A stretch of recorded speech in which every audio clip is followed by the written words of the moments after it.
Question number 14. Question number 14 काय बघा, electric potential phi at a point in space is given by. पोटेन्शियलचा formula दिलेला, equation दिलेला आहे पोटेन्शियलचं. Phi is equal to 4x² volt. The electric field at the point 102. Electric field at कुठे विचारलंय, 102 या पॉइंटचं इलेक्ट्रिक फील्ड विचारलेलं आहे. Electric field at a point 102. Okay, आता पोटेन्शियल माहिती असेल आणि इंटेन्सिटी फाइंड आउट करायचं असेल तर फॉर्म्युला काय आहे, E is equal to minus dv by dx एवढंच येणार आहे, कारण फक्त हे एक्स इक्वेशन आहे ना. So minus d by dx of phi, minus d by dx of phi म्हणजे काय येणार सांगा, 4x². 4x² चं डेरिव्हेटिव्ह सांगा. आणि व्हेक्टर फॉर्म मध्ये लिहायचं झालं तर E bar is equal to minus dv by dx I cap असं होणार आहे फक्त. So E bar is equal to minus d by dx of 4x². 4 is a constant, x² चं डेरिव्हेटिव्ह येणार आहे 2x I कॅप, म्हणजे हे E बार होणार आहे मायनस 8x I कॅप येणार. आणि इलेक्ट्रिक इंटेन्सिटी ॲट 102 विचारलंय, म्हणजे x कोऑर्डिनेट इथे किती आहे, 1 आहे. इथं आपल्याला फक्त इलेक्ट्रिक इंटेन्सिटी काढण्यासाठी फक्त x ची व्हॅल्यू माहिती पाहिजे. So electric intensity is minus 8 in bracket 1 I cap. So electric intensity will be minus 8 I cap. So that is the answer. Minus 8 I cap म्हणजे 8 along negative x axis. So answer is first. आणखी कुठला question?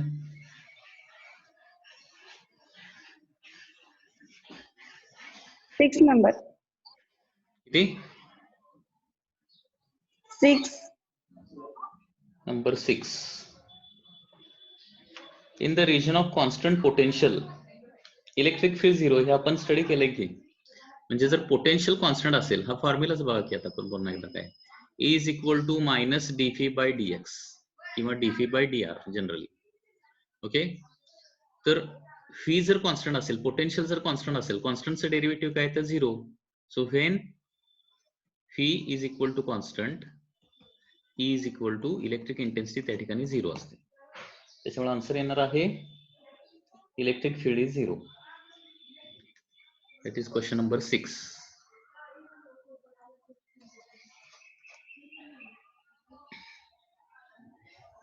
Next आणखी question त्याच्यातला एखादा विचार असेल तर.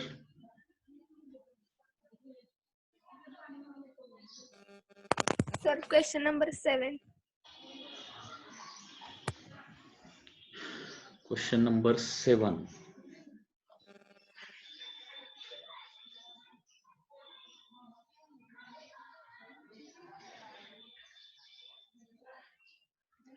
Work done in bringing 20 coulomb charge from point A to B for distance 0.2 meter is 2 joule. The potential difference between 2 points will be.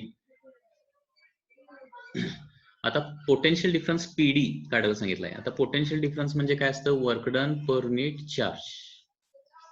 Work done किती झालं इथं दिलंय, तर वर्क डन दिलेला आहे 2 जूल एवढं वर्क डन झालंय असं दिलंय. आणि कितीचा चार्ज आपण तिथं मूव्ह केलेला आहे A to B, तर 20 कुलोमचा चार्ज मूव्ह केलाय. सो 2/20 म्हणजे काय होणार आहे, आन्सर 0.1 व्होल्ट.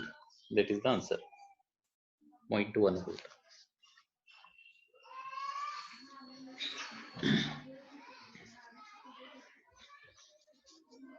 आणखी कुठला क्वेश्चन?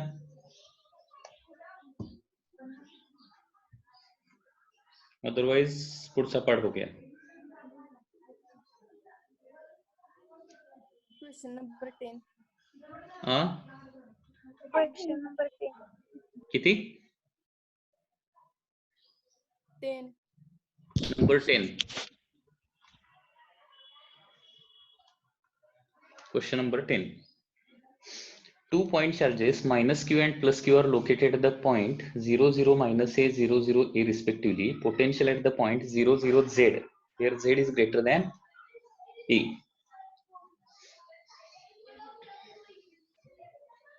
ठीक आहे.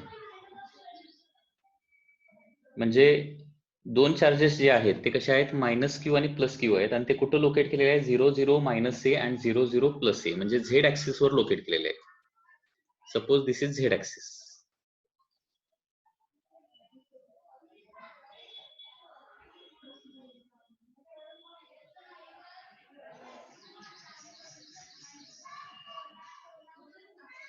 So this is z axis. 0 0 minus A म्हणजे फॉर एक्झाम्पल इथे येणार आहे पॉइंट 0 0 मायनस ए ला मायनस क्यू चार्ज प्लेस केलाय, आणि 0 0 ए ला काय केलेलं आहे, 0 0 ए ला काय केलेलं आहे, प्लस क्यू चार्ज प्लेस केलेला आहे. The potential at a point 0 0 Z, potential at a point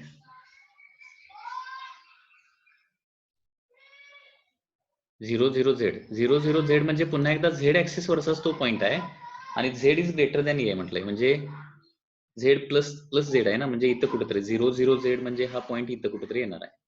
तर या ठिकाणचं पोटेन्शियल, आता लक्षात घ्या इथं दोन चार्जेस आहेत, मायनस क्यू प्लस क्यू, आणि दोन इक्वल अँड अपोजिट चार्जेस असतील तर त्याला काय म्हणतो आपण, इलेक्ट्रिक डायपोल असं म्हणतो.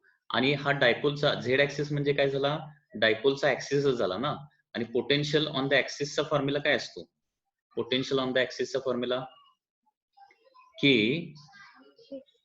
2p by R square minus A square, असाच फॉर्म्युला दिलाय ना. पोटेन्शियल ऑन द ऍक्सिसचा फॉर्म्युला बघा काय दिलाय, K into 2p divided by R square minus A square. Synopsis मध्ये आपला फॉर्म्युला आहे बघा, potential on the axis of electric dipole. Okay, potential on the axis of electric dipole आहे K into 2p नाही, sorry फक्त p आहे, p divided by R square minus A square किंवा l square असं म्हणतो आपण त्याला. Okay, where r is the distance from the center. Actually formula असा आहे, r square minus L square असा फॉर्म्युला मी तुम्हाला सिनॉप्सिस मध्ये दिलाय. Potential on the axis is k p divided by R square minus L square.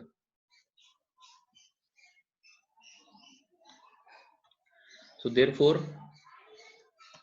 potential on the axis is equal to, आता इथं k ची व्हॅल्यू ठेवूया, that is 1 bye 4 pi epsilon not into p म्हणजे काय असतं, charge into separation between them, charge into separation between two charges. आता minus Q आणि plus Q यांच्यामध्ये सेपरेशन किती येणार लक्षात घ्या, 2a एवढं सेपरेशन येणार, डिवायडेड बाय आर स्क्वेअर म्हणजे डायपोलच्या सेंटर पासून त्या p पॉइंटचं डिस्टन्स, म्हणजे काय येणार आहे, 0 0 झेड म्हणजे झेडच डिस्टन्स येणार ना, झेड स्क्वेअर मायनस सेंटर पासून कुठल्याही एका चार्जचं डिस्टन्स म्हणजे एल असतं ना. दोन चार्जेस मधलं डिस्टन्स किती असतं, 2l. डायपोल मध्ये आपण बघितलंय माहिती आहे ना, दोन चार्जेस मधलं डिस्टन्स आपण 2l न डिनोट करतो, म्हणजे एल म्हणजे काय असतं, सेंटर पासून एका चार्जचं डिस्टन्स असतं. ते डिस्टन्स किती आहे, एल म्हणजे ए येणार इथं. सो देअरफॉर याच्यातला आन्सर कुठला येणार आहे, सी आन्सर येणार, c is the answer. 2qa divided by 4 pi epsilon naught in bracket z square minus a square. That is the answer. Answer is C.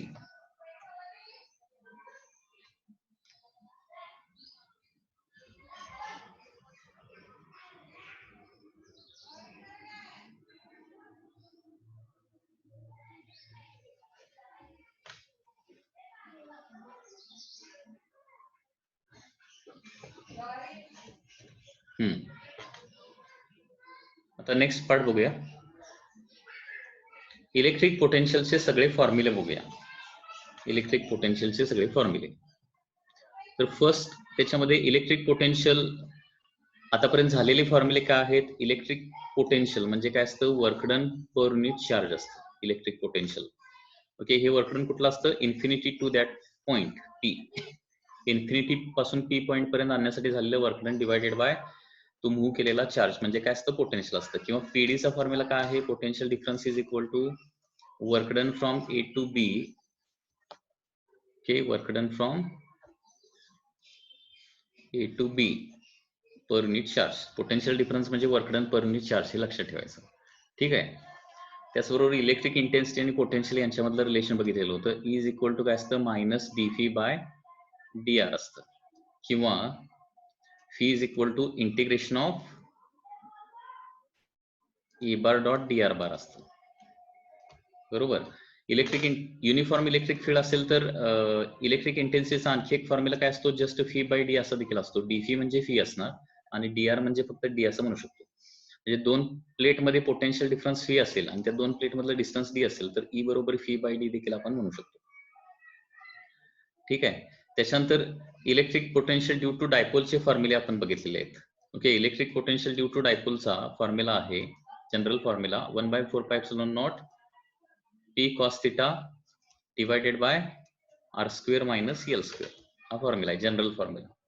याच्यावरून ऍक्सिस वर किती येतं, on the axis 1/4πε0 p divided by r square minus L square. Okay, आणि इक्वेटरला किती येतं, potential on the equator of the electric dipole it is always 0. हे फॉर्म्युले आपण बघितलेले आहेत.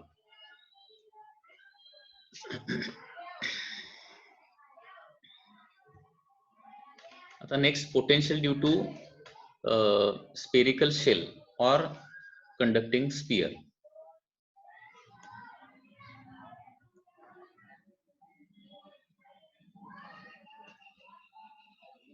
हा 6 नंबरचा फॉर्म्युला आहे. इलेक्ट्रिक पोटेन्शियल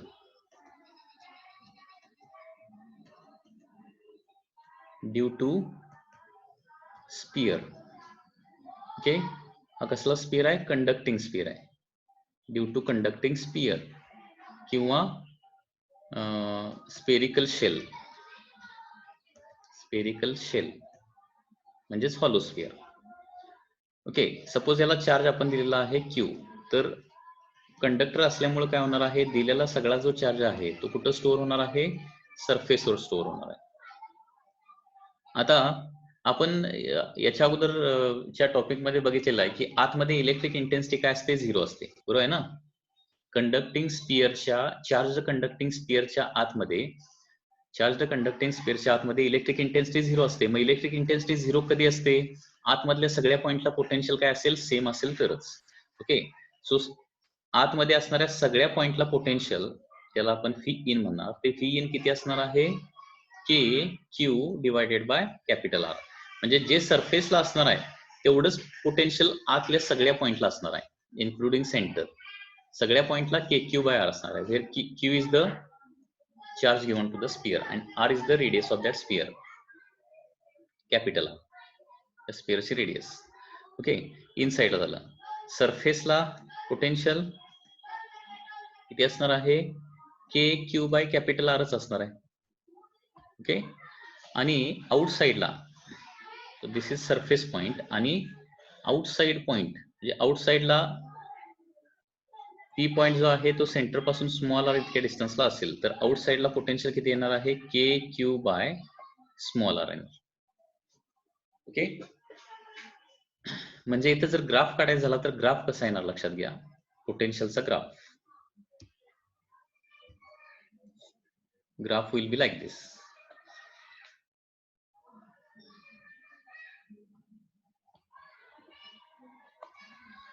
सेंटर पासून सरफेस पर्यंत पोटेन्शियल जे आहे ते काय असणार आहे, कॉन्स्टंटच असणार आहे. Okay, that is K Q by R. आणि तिथून पुढं it is inversely proportional to small R ना, त्याच्यामुळे तिथून पुढे काय होणार, ते पोटेन्शियल कमी कमी कमी कमी होत जाणार या पद्धतीने. So this is the graph of potential with respect to distance from centre. Okay, हा जो पॉइंट असणार आहे तो काय असणार आहे, this point is capital R. Capital R पर्यंत कॉन्स्टंट होणार आणि तिथून पुढे काय होणार आहे, कमी होणार.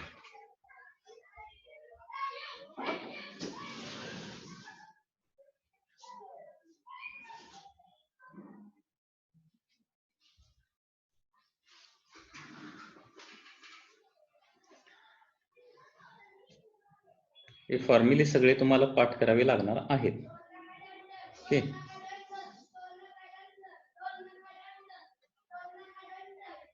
हा, आता potential on the surface of charge sphere का आहे के क्यू बाय आर आहे. Okay, k Q by r. याच्यावरून काही प्रॉब्लेम आपण सॉल्व्ह करू शकतो. Suppose there are two spheres. याची रेडियस आहे कॅपिटल R1 आणि याची रेडियस आहे कॅपिटल R2. ओके, याच्याकडे इनिशियली चार्ज आहे Q1 आणि याच्याकडे चार्ज आहे इनिशियली Q2. दोन स्पियर आहेत, दोन्ही चार्ज स्पियर आहेत आणि दोन्ही आयडेंटिकल नाहीयेत. म्हणजे दोघांची रेडियस जी आहे ते काय आहे, डिफरंट आहे. ठीक आहे, आयडेंटिकल असते तर काय झालं असतं, आयडेंटिकल असते. आता वायरनं काय करायचं आहे, दोघांना जोडायचं आहे वायरनं. They are connected by a wire. आता दोन्ही जर आयडेंटिकल असते म्हणजे दोघांची रेडियस सेम असते तर पहिल्यावर आणि दुसऱ्यावर चार्ज किती किती आला असता सांगा. जोडायचं, त्यांना एकमेकाच्या कॉन्टॅक्ट मध्ये आणायचं आणि परत सेपरेट करायचं. Q1 plus Q2 divided by 2. हा, म्हणजे एकूण चार्ज असणार Q1 plus Q2 before connecting each other. आणि तो कनेक्ट एकमेकाच्या कॉन्टॅक्ट मध्ये आणून सेपरेट केल्यानंतर काय होणार आहे, हाफ चार्ज पहिल्याला मिळणार, हाफ चार्ज दुसऱ्याला मिळणार आहे. That is Q1 plus Q2 divided by 2 मिळणार आहे. ठीक आहे, पण कधी ते सेम रेडियसचे असतील तर, आता डिफरंट रेडियसचे असतील तर कुणाकडून किती चार्ज कुणाकडे फ्लो होणार आपल्याला ते फाइंड आउट करावं लागेल. सपोज मी एक क्वेश्चन विचारला की सपोज हा एक स्पियर आहे आणि हा दुसरा स्पियर आहे. याच्यावर चार्ज आहे 100 कुलोम आणि याच्यावर चार्ज आहे 90 कुलोम. ओके, याची रेडियस आहे 2 मीटर आणि याची रेडियस आहे 1 मीटर. आता हे दोघे समजा वायरनं आपण जोडले, कनेक्ट केले, तर चार्ज कुणाकडून कुणाकडे फ्लो होईल, काय वाटतंय तुम्हाला?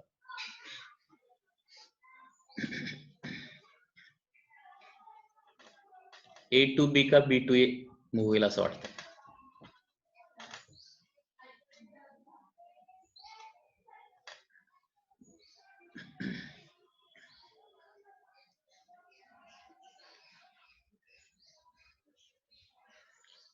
चार्ज A कडून B कडे जाईल वायरनं जोडल्यानंतर का B कडून A कडे जाईल?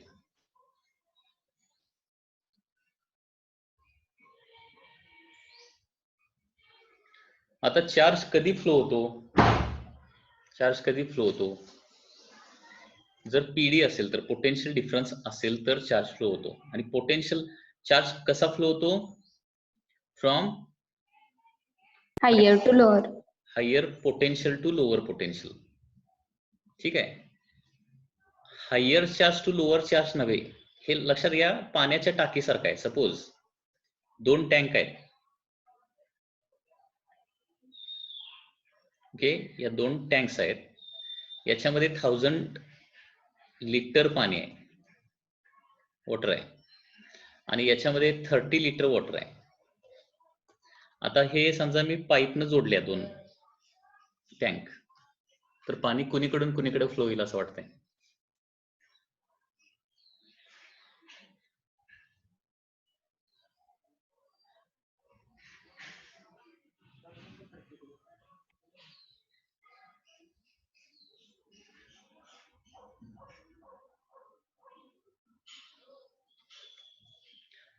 आता हे 1000 लिटर आणि 30 लिटर याच्यावरून आपण सांगू शकणार नाही की वॉटर कुणीकडून कुणीकडे फ्लो होईल. सपोज असं असेल,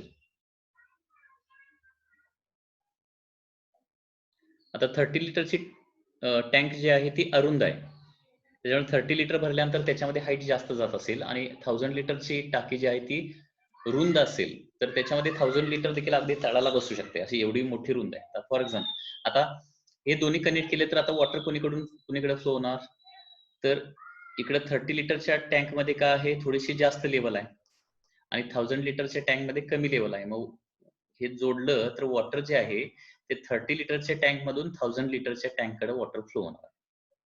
लक्षात घ्या. ठीक आहे, 1000 कडून 30 कडे कधी फ्लो होणार, तर 1000 लिटरची जी टँक आहे त्याच्यामध्ये लेवल काय असली पाहिजे, वॉटरची जास्त, आणि 30 लिटर मध्ये कमी असली पाहिजे. दोन्हीकडची लेवल सेम असेल. ओके, दोन्ही टँक मधली वॉटर लेवल सेम असेल आणि एक 1000 लिटर आहे, दुसरी 30 लिटर आहे, तर वॉटर कसं फ्लो होणार, वॉटर फ्लो होणारच नाही. तसंच इथं देखील आहे, लक्षात घ्या. ते 100 कुलोम आणि 30 कुलोम 90 कुलोम जे आहे ते काय आहे, त्याच्यातलं वॉटर आहे लक्षात घ्या. ओके, आणि हा जो चार्ज आहे तो कधी फ्लो होणार आहे, हे वॉटर जे आहे ते कधी फ्लो होणार आहे, जर हे एक कुठलं तरी हायर पोटेन्शियलला पाहिजे आणि दुसरं कुठलं तरी लोअर पोटेन्शियलला पाहिजे. ओके, आता पोटेन्शियलचा फॉर्म्युला काय असतो, के क्यू बाय आर ना, के क्यू बाय आर असा फॉर्म्युला असतो. तर पहिल्याचं पोटेन्शियल काय होणार बघा, 100 डिवायडेड बाय 2 येणार, के इंटू 100 बाय 2, आणि दुसऱ्याचं पोटेन्शियल काय येणार इथं, के इंटू 90 डिवायडेड बाय 1. सो याचं पोटेन्शियल येते 50k येते आणि याचं पोटेन्शियल किती येतंय 90k. पोटेन्शियल जास्त कुणाचं आहे, ए चं जास्त आहे का बी चं जास्त आहे?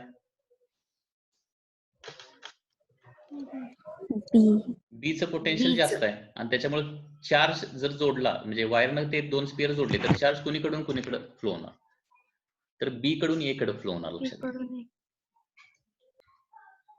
ठीक आहे, पुन्हा एकदा असं एक्झाम्पल विचारलं, suppose this is a sphere A, याच्यावर आहे 50 कुलोम चार्ज आणि याची रेडियस आहे 2 मीटर, आणि दुसरा एक मोठा स्पिअर आहे, याच्यावर आहे 200 कुलोम चार्ज आणि याची रेडियस आहे 8 मीटर, आणि आता हे वायरनं जोडले, तर चार्ज कुणाकडून कुणाकडे फ्लो होईल असं वाटतंय?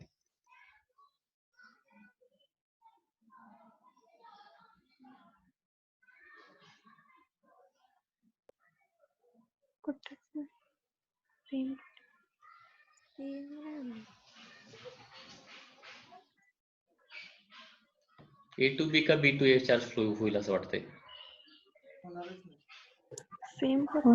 Same potential. दोघांचं पोटेन्शियल सेमच यायला लागलंय, त्याच्यामुळे जोडल्यानंतर चार्ज फ्लो होणारच नाही लक्षात घ्या. याचा आहे तेवढा चार्ज 50 कुलोम राहणार आणि याचा आहे तेवढा चार्ज 200 कुलोम राहणार, कारण पोटेन्शियल डिफरन्स लागतो. एक चार्ज कधी फ्लो होतो, हाय पोटेन्शियल टू लो पोटेन्शियल असा फ्लो होतो नेहमी, लक्षात घ्या. तर ही एक गोष्ट लक्षात ठेवायची आहे. आता हा परत या प्रॉब्लेम मध्ये येऊया. Q1 R1 रेडियसचा स्पिअर जो आहे त्याच्यावर चार्ज Q1 आहे, R2 रेडियसचा जो स्पिअर आहे त्याच्यावर चार्ज किती आहे, Q2 आहे. कनेक्ट केले तर किती चार्ज कुणाकडून कुणाकडे फ्लो होईल? तर पहिल्याचं पोटेन्शियल काय येणार बघा, की Q1 बाय R1 येणार आहे, आणि दुसऱ्याचं पोटेन्शियल काय होणार आहे, की Q2 बाय R2. आता याच्यामध्ये Phi1 is greater than Phi2 असेल तर charge will flow from 1 to 2 लक्षात घ्या, आणि Phi2 is greater than Phi1 असेल तर काय होणार, charge will flow from 2 to 1. आता law of conservation of charge नुसार चार्ज जो आहे तो निर्माण करता येत नाही किंवा नष्टही करता येत नाही, त्याच्यामुळं initial charge is equal to काय येणार आहे, फायनल चार्ज येणार आहे. ओके, म्हणजे सपोज इनिशियल चार्ज यांचा किती आहे, Q1 आणि Q2 आहे, बरोबर. कनेक्ट केल्यानंतर काही चार्ज 1 to 2 किंवा 2 to 1 सपोज गेला काही चार्ज, तर पहिल्यावर चार्ज काय येईल, फॉर एक्झाम्पल Q1 डॅश येणार आणि दुसऱ्यावर चार्ज किती येईल, Q2 डॅश येणार. तर हे आपल्याला Q1 डॅश आणि Q2 डॅश किती असेल हे आपल्याला फाइंड आउट करायचं आहे. सुरुवातीचा चार्ज किती आहे, Q1 Q2 हे क्वेश्चन मध्ये दिलेलंच असणार आहे.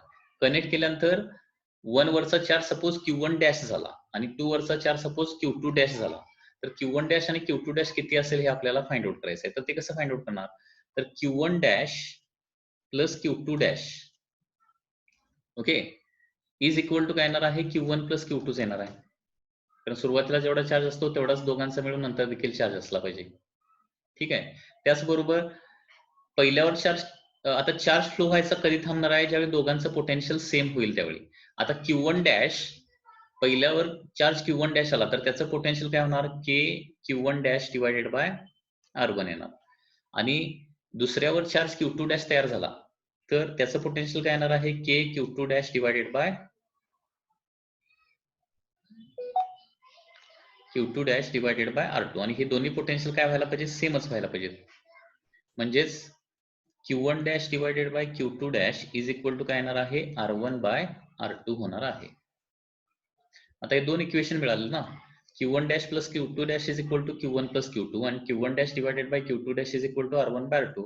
हे दोन इक्वेशन वापरून Q1 डॅश आणि Q2 डॅशच्या फायनल व्हॅल्यूज आपण काय करू शकतो, फाइंड आउट करू शकतो. ओके, लक्षात येतंय? एक एक्झाम्पल बघूया म्हणजे तुम्हाला लक्षात येईल.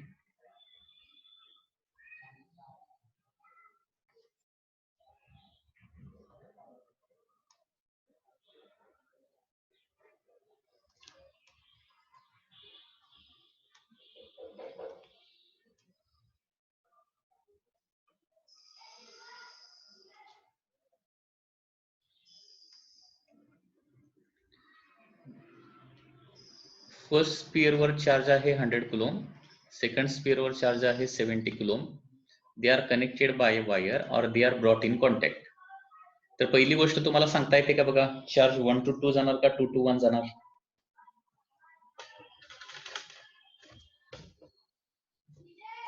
2 to 1. 2 to 1. 2 to 1. 2 to 1, कारण पहिल्याचं पोटेन्शियल डायरेक्ट तुम्हाला सांगता येते की के क्यू बाय आर फॉर्म्युला असतो. के इंटू 100 डिवायडेड बाय 2 म्हणजे 50 के पहिलंच पोटेन्शियल येणार आणि दुसऱ्याचं किती येणार आहे 70 के येणार ना, बरोबर आहे ना. पोटेन्शियल कसं काढतो रे आपण, K Q divided by radius, सरफेसचं potential 1/4πε0 Q by capital R. सरफेसला पोटेन्शियल एवढं असतं के क्यू बाय आर. पहिल्याचं येणार आहे पोटेन्शियल सध्या किती येणार, के इंटू 100 डिवायडेड बाय 2 म्हणजे 50 के पहिल्याचं पोटेन्शियल येणार आहे आणि दुसऱ्याचं काय येणार के इंटू 70 डिवायडेड बाय 1 म्हणजे किती येणार आहे 70 के दुसऱ्याचं पोटेन्शियल येणार.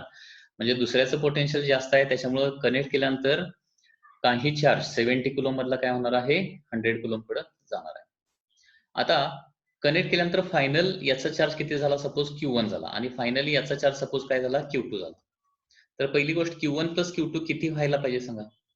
पहिली गोष्ट Q1 प्लस Q2 किती व्हायला पाहिजे, 170. 170 व्हायला पाहिजे. सुरुवातीला जेवढा असतो तेवढाच फायनल असायला पाहिजे ना, कारण law of conservation of charge काय आहे, charge can neither be created nor be destroyed, it can only B transferred. Okay, म्हणजे सुरुवातीला दोघांचं मिळून 170 कुलॉम चार्ज असेल तर ट्रान्सफर झाल्यानंतर देखील दोघांचं मिळून 170च असायला पाहिजे. आणि त्याचबरोबर दुसरा फॉर्म्युला काय बघितला आपण, Q1 बाय Q2, जे पोटेन्शियल ज्यावेळी सेम होणार ओके त्यावेळी चार्ज ट्रान्सफर थांबणार आहे आणि पोटेन्शियल सेम झाल्यानंतर दोघांचे चार्ज Q1 Q2 सपोज असतील तर Q1 bye Q2 is equal to काय येतं R1 बाय R2 येतं. पोटेन्शियल ज्यावेळी सेम होणार त्यावेळी. Okay, so R1 by R2 म्हणजे 2 by 1. So Q1 is equal to 2Q2 येणार आहे आणि ही व्हॅल्यू जी आहे ती इथं प्लेस करूया. म्हणजे 2Q2 plus Q2 is equal to 170. 3Q2 is equal to 170. Q2 is equal to 170 divided by 3. Okay, 170 divided by 3 म्हणजे किती होणार,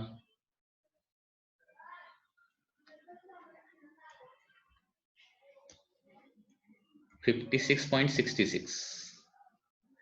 म्हणजे हा 70 कुलॉम सुरुवातीला चार्ज असणार आहे. पोटेन्शियल जास्त असल्यामुळे काही चार्ज 2 मधून 1 कडे जाणार आहे आणि याच्यावर फायनल चार्ज किती होणार आहे 56.66 होणार आहे. ठीक आहे, म्हणजे याच्यातला चार्ज कमी होणार. किती कमी होणार तर साधारणपणे 13.33 चार्ज जो आहे एवढा चार्ज काय होणार आहे ट्रान्सफर होणार आहे कुणाला 1 ला. So Q1 is equal to, आता Q1 2Q2 आहे ना, Q1 is equal to 2Q2, 56.66 into 2 म्हणजे किती होणार आहे 113.33 Coulomb.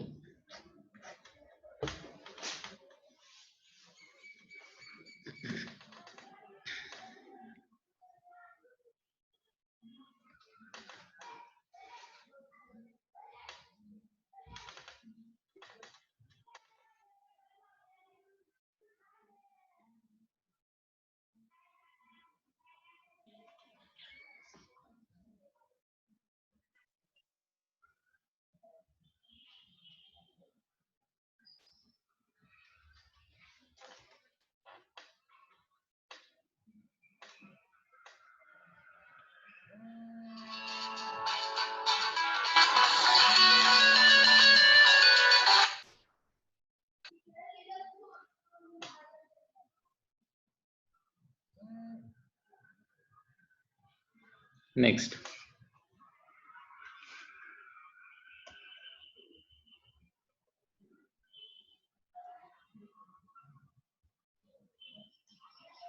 suppose there are two spheres.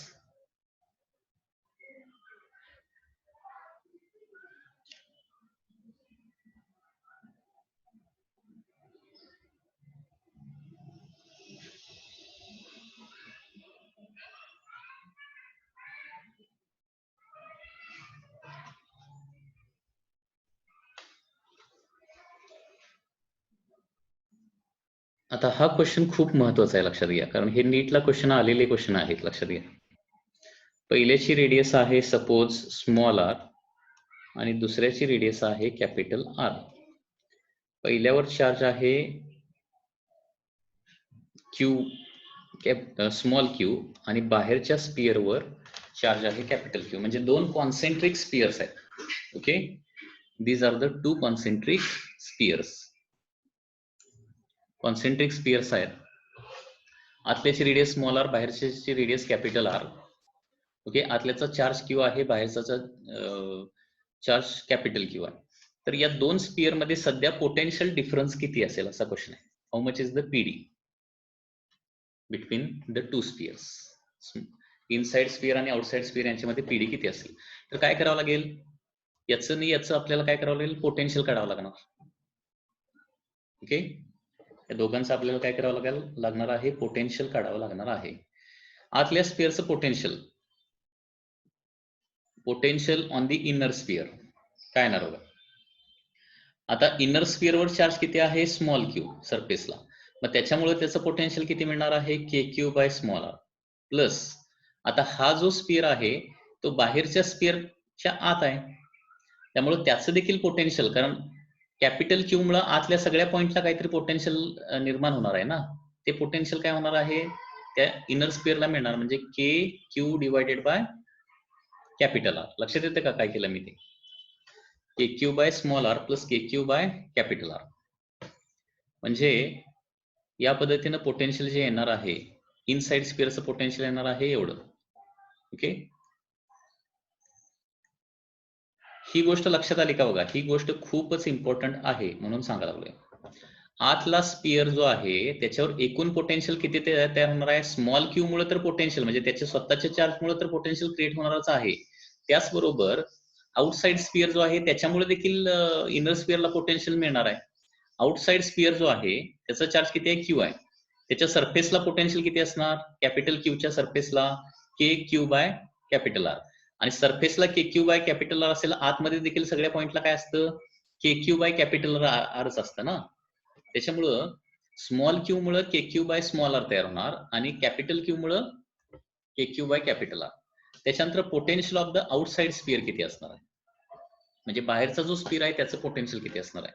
तर बाहेरचा स्पिअर त्याच्या स्वतःच्या चार्ज मुळे आता K Q divided by capital R मिळणार, कारण बाहेरच्या स्पिअरवर कॅपिटल क्यू चार्ज मुळे त्याच्या सरफेसला पोटेन्शियल किती असणार आहे, के Q by capital R plus inside sphere मुळे देखील काय होणार आहे, इनसाइड स्पिअरचा जो स्मॉल क्यू चार्ज आहे त्याच्यामुळे देखील काय होणार आहे, आउटसाइड स्पिअरला पोटेन्शियल मिळणार आहे. आणि ते किती मिळणार आहे, के small Q divided by capital R येणार.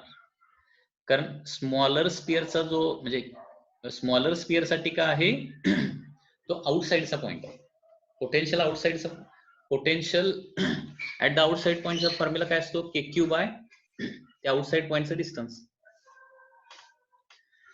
तर या दोन स्पिअर मधला पोटेन्शियल डिफरन्स किती येणार, मग पोटेन्शियल डिफरन्स येणार आहे, सबट्रॅक्शन केलं. ओके, आता पोटेन्शियल कुणाचं जास्त असेल असं वाटतंय, इनसाइड स्पिअरचा का आउटसाइड स्पिअरचं पोटेन्शियल जास्त असेल असं वाटतंय.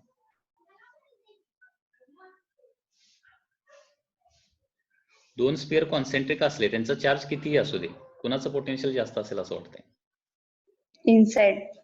इनसाइडच पोटेन्शियल नेहमी जास्त असतं, लक्षात घ्या, आणि आउटसाइडचं पोटेन्शियल नेहमी कमीच असतं.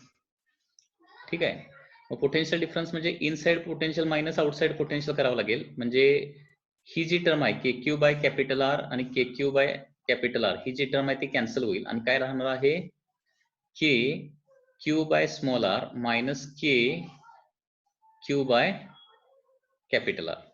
म्हणजे के क्यू जर कॉमन काढलं, के इंटू क्यू, तर 1 by r minus 1 by capital R.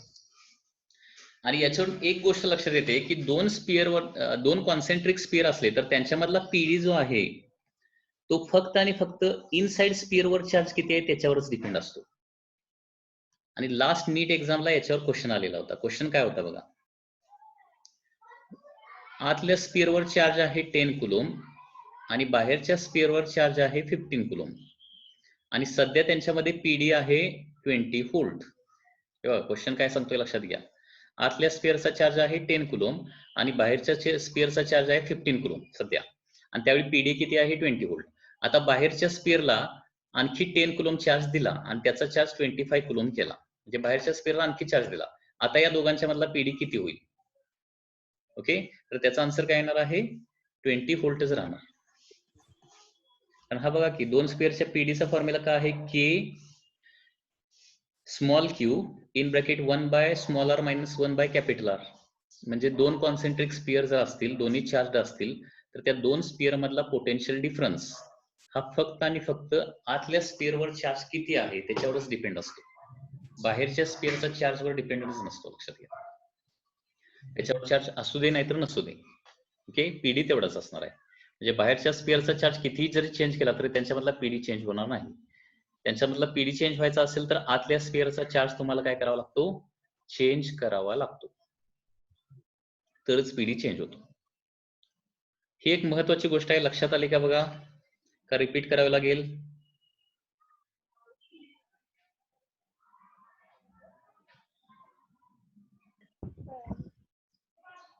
काय